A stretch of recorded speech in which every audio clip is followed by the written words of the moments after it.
Mga bro, mukhang palapit na ng palapit ang mas pinatibay na depensa ng Philippine Marine Corps. Iniulat noong 2 ng Pebrero taong 2025 na ini-evaluate ngayon ng ating mga Marines ang Israeli Spider Senior, or Surface-to-Air Missile, o SAM, system para sa kanilang Shore-Based Air Defense System, o SBADS.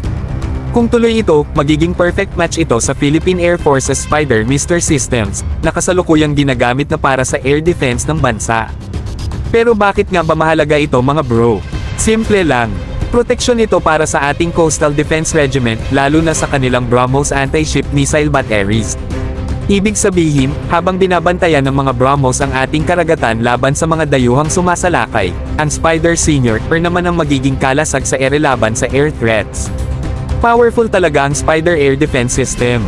May 4 itong variants: Spider Senior, o Short Range, Spider Air, o Extended Range, Spider Mister, o Medium Range, at Spider LR, o Long Range.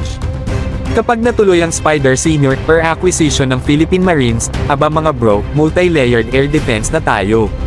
Sabay na mag-ooperate ang Spider Senior, at Spider Mister para tiyakin na walang makakapasok na air threat sa ating critical defense assets. At syempre, sino ang may inis dito?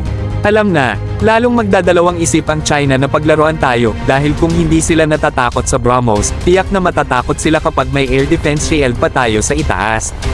Hindi na lang tayo basta nagtatanggol, meron na tayong pangontra sa kahit anong banta mula sa himpapawid. Tandaan mga bro, walang silbi ang pinakamalakas na missiles kung walang proteksyon laban sa air attacks. Kaya itong ginagawa ng Philippine Marines ay isang napakatinding strategic move.